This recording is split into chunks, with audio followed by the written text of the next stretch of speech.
Man, we're late. We are late, man. I'm sorry. Can you hear me okay? Probably not, because, technology. I can hear you just fine. I think you're going to be the problem over here hearing me, I think. But I can hear you just fine. We're decent here. We're decent. I'm going to try to get this camera on here, too.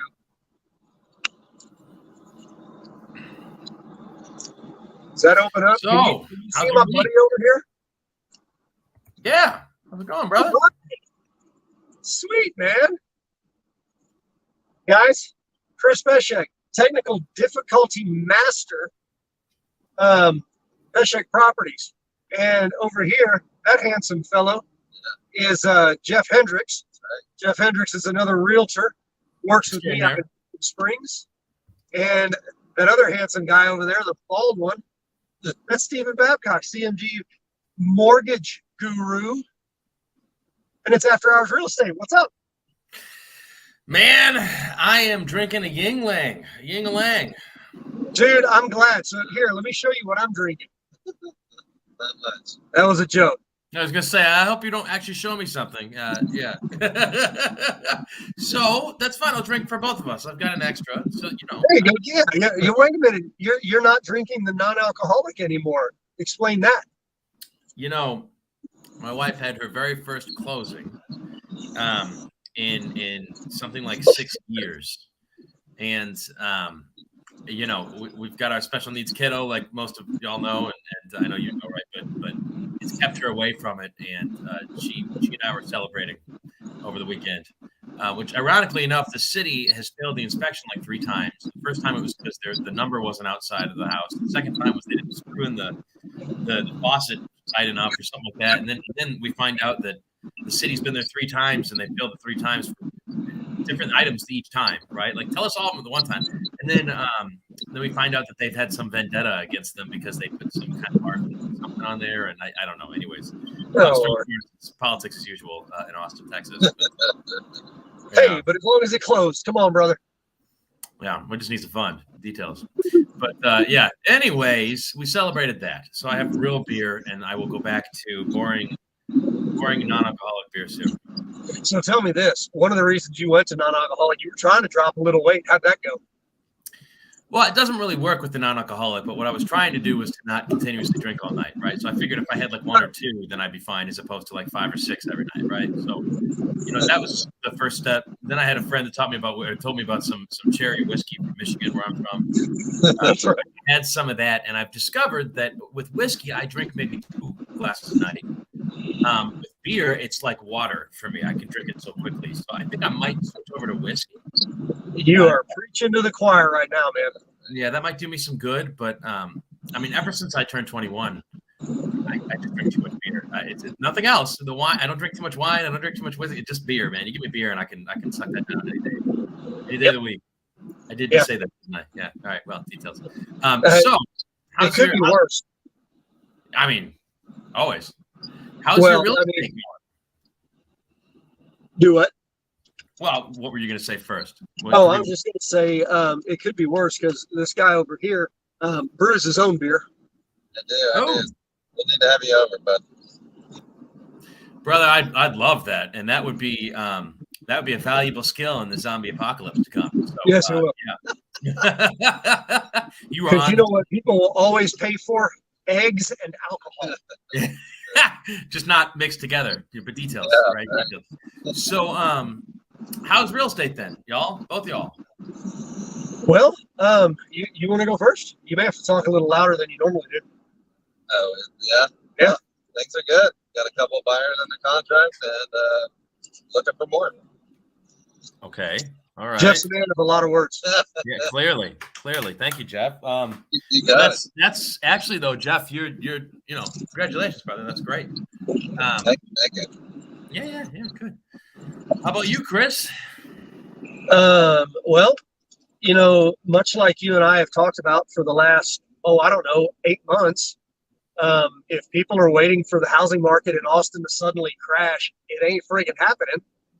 Not yet, at least. Yeah, no, you're right. Yeah, not yet. I mean, I guess something crazy could happen, but I mean, I put some buyers under contract this morning officially, and there was a multiple offer situation in Buda, Texas. So, you know, I mean, what are you going to do?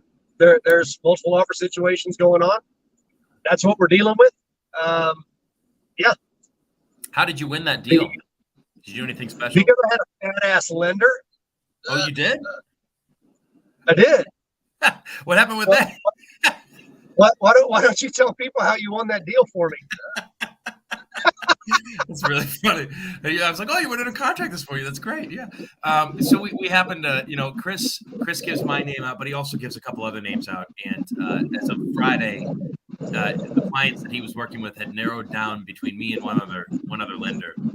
And I reached out to the listing agent and said, "Hey, you know what? I didn't mention that they were shopping me, right? But I said, hey, you know, I've been doing this 10 years. You've got an offer that's coming in. I'll update you every Tuesday. You know, what questions do you have for me?" She asked me a few questions about the borrowers. I was happy to, you know, give her the information. I was also happy to get information out of her for exactly how she wanted the contract to be crafted. I called you back, Chris, and told you what I'd learned. And then we submitted the offer, and she sent an email out in response saying we went with you mainly because of your lender, right? I mean, it was basically what you said. And look, it definitely wasn't because of me, because I'm gonna tell you what. What were your words to me Saturday? It feels like this agent went to sleep in 2020 and just woke up. Hey, well, you still got title out of it, so that's good too. That's good. Yeah, we had submitted the original offer, and there weren't any other offers in at the point. And so, of course, I'm trying to get my clients a deal. And you would have thought I punched this agent in the face how mad she was about it. Yeah. She seemed very stern on the phone, but it was more of a, you know, get to the point kind of thing. I like that. So, you know, I'll talk to her then. That's fine. But I'm happy about the contract, so that's good. Yeah, definitely. But yeah, I mean, that goes to saying, I was actually talking with Jeff a while ago, and it was like, yeah, I mean, it was a real thing through 2020 and 21, and the first part of 2022. I mean, if you had a lender who was willing to get on the phone and talk to agents and put their minds at ease, you know, you still had to bring you the money and you know, have your offer right and you know, not screw up. But man, if it's let's just call it a tie ball game going into the ninth, I guarantee you the other offer that we were up against, the lender did not call her twice. Yeah, no. Alleviate her fears, answer questions. Yeah, and I did call twice on this one, didn't I? I left her a message the first time I called. I forgot that I called her twice. Good call. Thanks. That's right. I did. Yeah, that's right. And then again, back to the original point. You know, well, you were telling me this morning that you know, there's multiple offers in Southwest Austin, and I mean, it's still a real thing. This shit hadn't changed. Well, there's you know, we're not getting 90 offers anymore, but certainly there are multiple offers. No, I'm sorry. It wasn't you who told me this morning. It was another agent that I was talking to. And, you know, we were talking about the same thing. And he's like, yeah, one of my agents, you know, looked at 5 houses or put in 5 offers in Circle C. And finally, the one that they got, they were 11% over asking. Really? They put in 5 offers before they got one. Yep. So again, it's back. And not to pat ourselves on the back like we're Nostradamus, but we told people that was the time. I mean, I've been saying it. Everybody's like, "Oh, the market's going to drop." No, there's no inventory. All the builders stopped building. I went on a rant on this in January. Yeah, anybody thinking the prices are going to go down, they don't go down when you're offering 11% over asking. So that's interesting. What I've found is that that I found very surprising here. Maybe I should shut up since we just opened this new contract together. But is that the appraisals are coming back just fine. They're not short. Where I would expect with all the doom and gloom that we're reading on the headlines that, oh man, your appraisal came back short, man. Just prepare for it. You know, but it hasn't been the case at all. Well, year for me. No. And that's the thing. And again, we were talking about it earlier. I comped this house at call it 15 to 20,000 over where our accepted offer is. Mm-hmm. which is why I had no problems doing an appraisal waiver on it, because I don't think we're going to have any issue whatsoever. In fact, I'll stop talking there, but I'm kind of surprised they listed as low as they did. Yeah, I mean, all it took was quick comps, and the numbers are there. It's pretty funny though that we should stop talking. We'll talk when the deal is over. Just in case someone is watching that we don't want it to be. We'll talk. Well, this will be a learning exercise after the fact. That'll be fun. Yep. So rates have been going back up. If I have an 800 credit score on Friday, my rate was like 6% roughly. And if you've got an 800 credit score right now, your rate is roughly like 6.375. Okay. Over the weekend, right? So we definitely went up quite a bit. Not fun. And I actually more like say since Thursday, but still, this week's kind of boring. Wednesday, there's some moderate information, some pretty big news coming out, I suppose. But other than that, this week's pretty boring. I would say that I wouldn't see rates doing a lot this week. Unless of course we have another bank crash, which would be great for rates. But other than that, Oh, you said bank crash. I thought for a second you said plane crash, and I'm going, you sadistic. What is wrong with you? You know what's messed up is that would probably have the same effect. Bad news equals lower rates. I'm like, what are you talking about, dude? It's really weird. Yeah, you almost hope for a war to break out if rates get too high. You're like, man, well, maybe we can bomb somebody, right? I mean, it's just really messed up. But at the end of the day, like that's how it works. He's serious, but also joking. I'm definitely joking, but bad news is good news for rates. I'm not joking about that.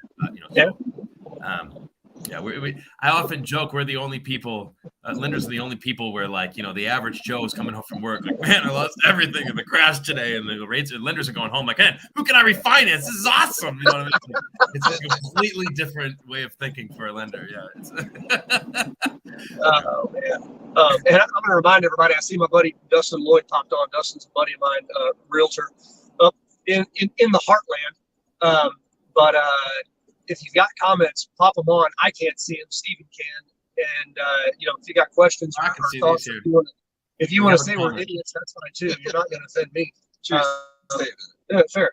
And then even if you're watching this after the fact, guys, if y'all want to comment and ask questions, especially on YouTube or Facebook, Dustin Lloyd, we'll 6 minutes ago, watch those and answer your questions, so feel free. Yeah, 6 minutes ago, Dustin Lloyd said I've met a few of those, but I don't know. I can't remember what we were talking about 6 minutes ago. So sorry, that's a lost in the void comment, Dustin. Yeah, I'm very sorry. Oh man, you can reiterate though. So what else is going on in the world of economics? Of economics, I don't really know much about that stuff, man. I'm done with that stuff. No. So, I did see an interesting headline over the weekend. Oh, I thought you were being serious. Go ahead. No, I kind of am, but not really. I mean, obviously I know a lot about it, but it's been boring recently. Not a lot, to be honest. What was the headline you saw over the weekend? Kind of has. Well, I guess it started last week.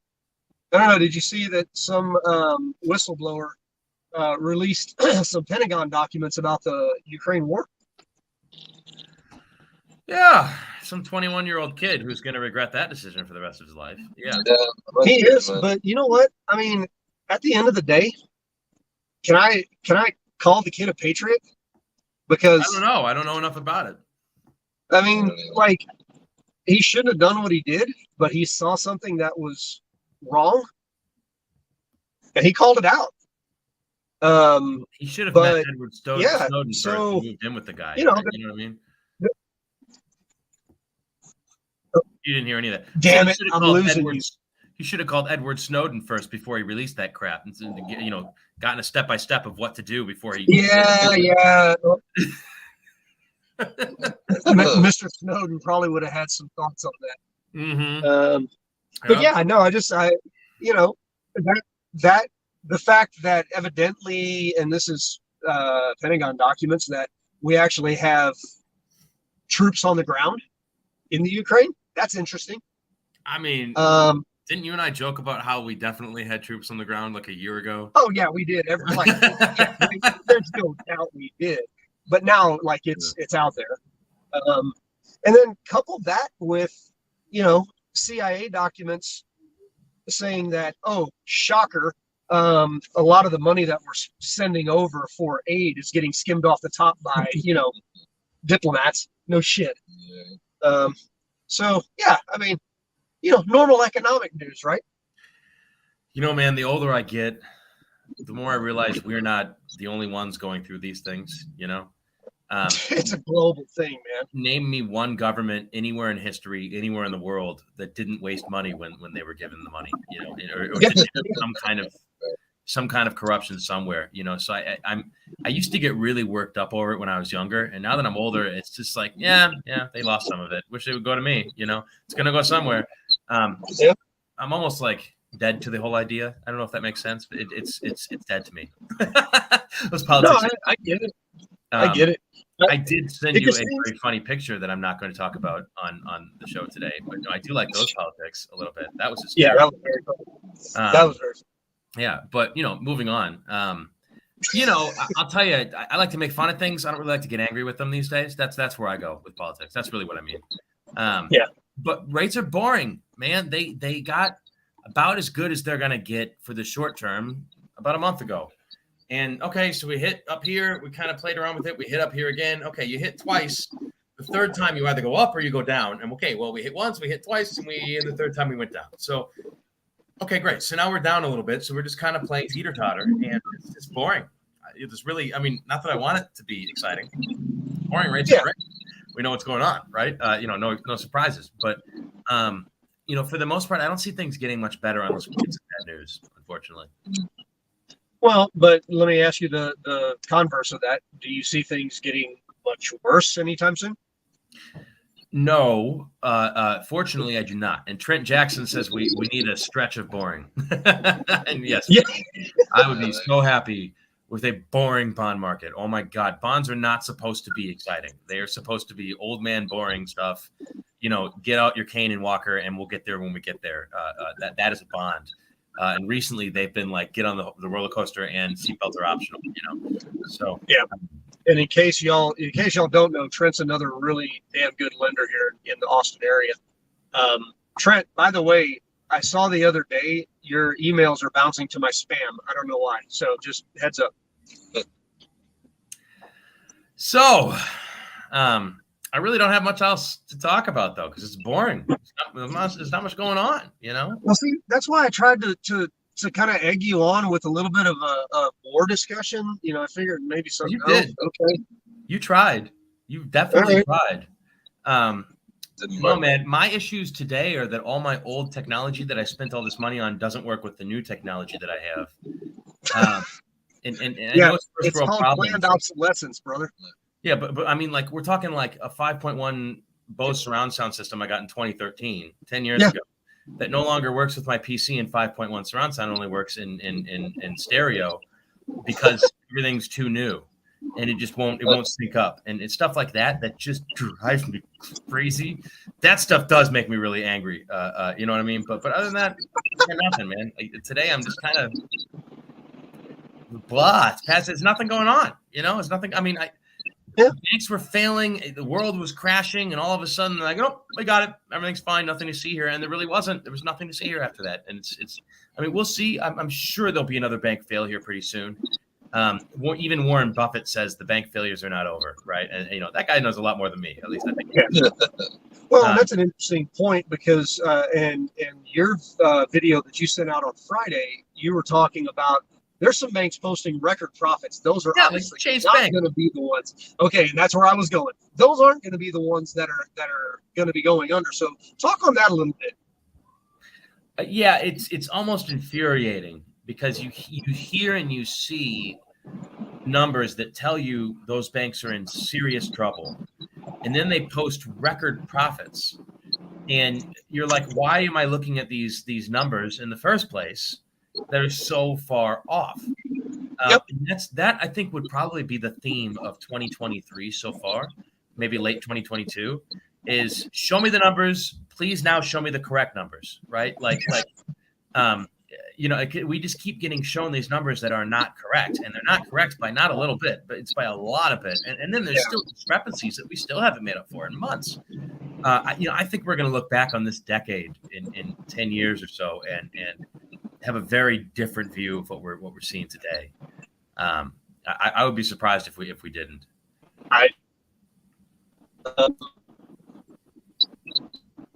So when you're saying you feel like bank issues aren't over with, you're obviously talking about smaller banks.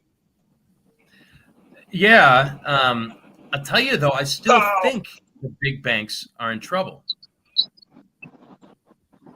Right? Really? I think the next big thing is the same damn thing I've been talking about for 2 years now. Maybe not two, but at least one. The commercial mortgage-backed securities. I know. You have been talking about that for a while. Yeah, I said in December or January that they would be blowing up, and they didn't do anything. So I was completely wrong about that. However, you still have a lot of buildings. Like, go to New York City, right, into their business sectors where you have just building after building after building after building. It's all for business people. And, I just read last week that Chase Bank is saying everybody comes back to work now. Bro, that started 3 years ago, right? Where people weren't going to work. More than 3 years ago now. And so, these commercial buildings are just bleeding money from companies that are like, yeah, we're all working from home now. We don't need to renew our lease, right? And so apparently some of the numbers are that some of these buildings are 50% empty.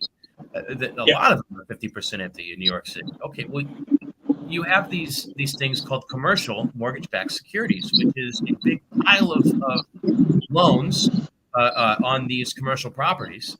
And the way it works is that all of the loans work as one single loan. So you take all the loans, you average it out, and that average number is what you base that security on. Okay, great. Why am I telling you this? Well, if 50% of them stop paying, then your average is down 50%, right? Okay, great.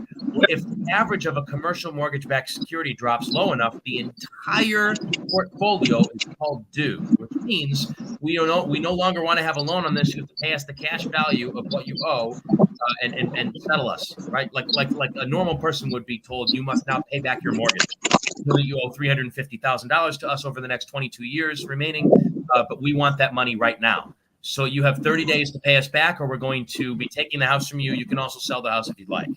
That's what these businesses are going to be. Not businesses, actually, the entities that own these bonds, which are investors. And the worst part is that they're not just investors. They're you did get me talking again, didn't you? They are retirement accounts. They're teachers union accounts. Teachers union. Yep. And way more than just that. Those are the ones that make the headlines, but there's just a lot more than that involved in these. So they, when these go under and they can't pay, they default on everything. There's a fire sale on the buildings, and people who were invested just lose out. The money is just poof gone. And so you could have Nana that's living on Social Security and her pension check, who's about to lose her pension check, and then in 5-10 years you lose your Social Security, and the state of the nation is pretty rough, right? In that doom and gloom kind of scenario. I don't know. What's Social Security supposed to end in like 2004 or something like that? They just keep pushing it and adding and borrowing and anyways. Yeah. Who knows? Yeah, and that's because you Alexa and open the door to my office to make sure I can hear it. He's trying to be nice to me. Oh, shit. That's funny. Yes, he's trying to be nice.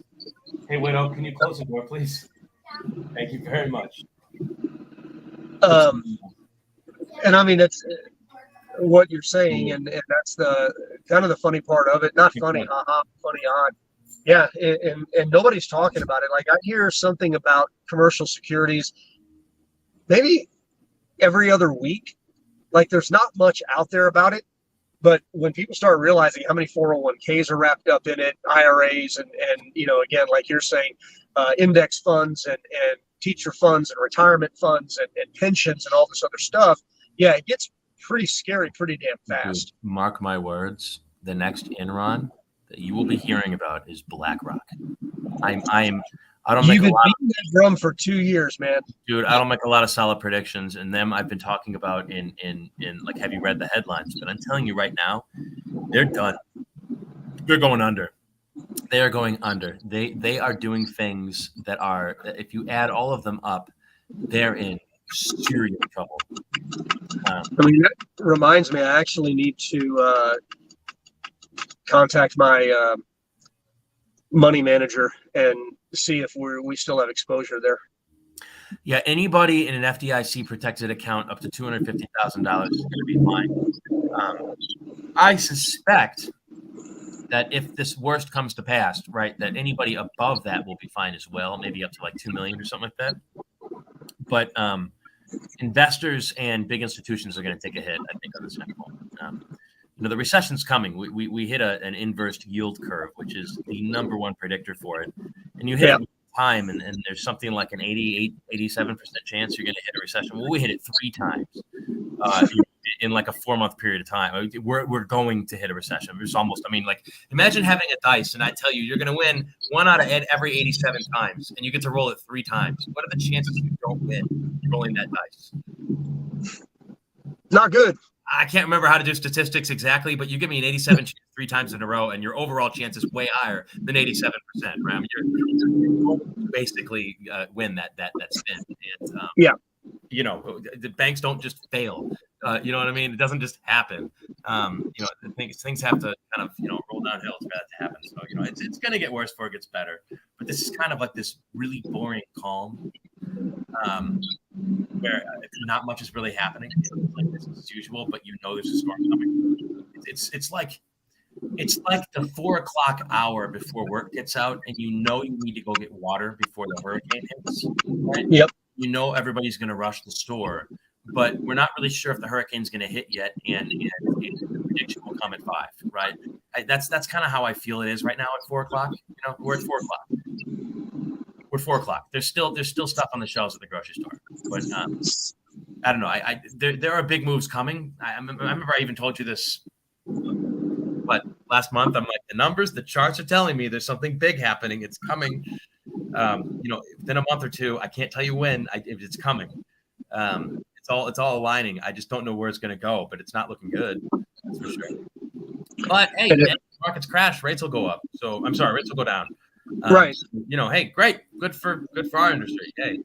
Yeah, that's fair. Just make sure you hang on to the rest of your money. Yeah, maybe Jeff, you could sell a house and install like a brewery station in the corner, right? So it'd be like a Great Depression. This is a bad joke, isn't it? I'm not moving in the right direction with this, am I? I kind of like it. I like what you're talking about. We're gonna Times are rough. Times are rough. Times are rough. When you buy one of my homes, it comes with your own supply of beer. That's right. Infinite supply. Infinite supply. Yeah, you just buy your own yeast. How the hell do you buy yeast? You can reuse yeast. You just have to buy it the first time. That's true. That's weird. That's weird. The word yeast in general is weird. I'm sorry. I'm not a yeast guy. Dude, single cell organism. There's nothing weird about it. It's everywhere. It's all good. That sentence was weird, Chris. I used to be a biology teacher. Come on. Well, maybe not for a biology teacher, but for the rest of the world, talking about single cell organisms is a little bit weird. I'm just going to throw that out there. You want to wrap it up there? Actually, that'd be fun. Fantastic. Wrap it up on yeast. All right. There we go. Guys, we do it every Monday. Usually I can make Stephen a little uncomfortable. And if you're around next Monday, stop in again. Hopefully everything will be very boring yet again. Yeah. But if not, we're hoping for catastrophe, so mortgage rates drop. There you go. One of the two. We don't want any good news. Don't give me any good news. I don't want any great jobs reports. I don't want any of that crap. Then we keep raising the rates. We're so sadistic. Actually, you know what? Before we go, did I tell you about my friend up the street, IBM? Oh yeah. How did that work out? Well, like 125 of their customer service people were let go, and replaced with artificial intelligence, ChatGPT. Wow. Yeah. I mean, anybody that's paying attention knows it's coming. Dude, it's happening so fast. You've got people that, like screenwriters, that would hire outside artists to do sketches of ideas, And now they can just go online, type in that idea, and then the AI prints it out for them. And Yep. I've been hearing, even on the news this morning, I was listening to this thing talking about how they used to pay these artists, sketching artists, like $5,000, and they'd have these, these what's the disclosure agreement where you agree not to tell anybody about what you're seeing? Yeah, NDA. Disclosure agreement. Because you're working on the next, Moana 2 or Frozen 3 or something crazy like that, right? And now they're like, yeah, we have these $15,000 budgets for the week that we just don't spend anymore. Bro, can you even imagine? I mean, all of a sudden you get to save your $15,000 a week and just keep it. And so now you're making $60,000 extra just because you learned how to use artificial intelligence instead. Right? Anyways, things are changing fast. Real fast. Things won't things won't be like this for long. I guarantee. No. You said things are coming. No, it should be exciting in a horrific way, but it's not. It hasn't quite hit yet. Yeah. But it's accelerating, so we'll see. We'll see what we're talking about next week. Yeah, there you go. We'll have to dig into that a little bit more and figure out.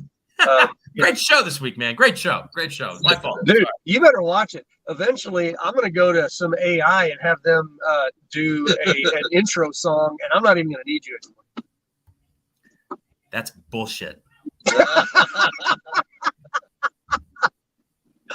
Shit, you can do AI from my job. I mean, hell, AI knows way more about real estate than I do. Yeah, I'm actually really looking forward to AI doing music. So I write music all the time, and I love to give it some of my music and say, I'd like you to change it in X, Y, and Z ways, or put it in this kind of format, or make it sound differently. That would be so cool. Make me sound like Kurt Cobain, that kind of stuff, dude. I could have fun with that. Never mind. I just had a poor joke go through my you mind. also said Nevermind, and that's one of their best albums. So Exactly. All right. All right, you guys. Yes. It was good seeing you, Sir Jeff, and Chris. See you soon. Peace out. Whit, you want to say goodbye? Later, Whit. See you, buddy. All right, guys. We'll see you all next Monday. Same bat time, same bat channel. Later, guys.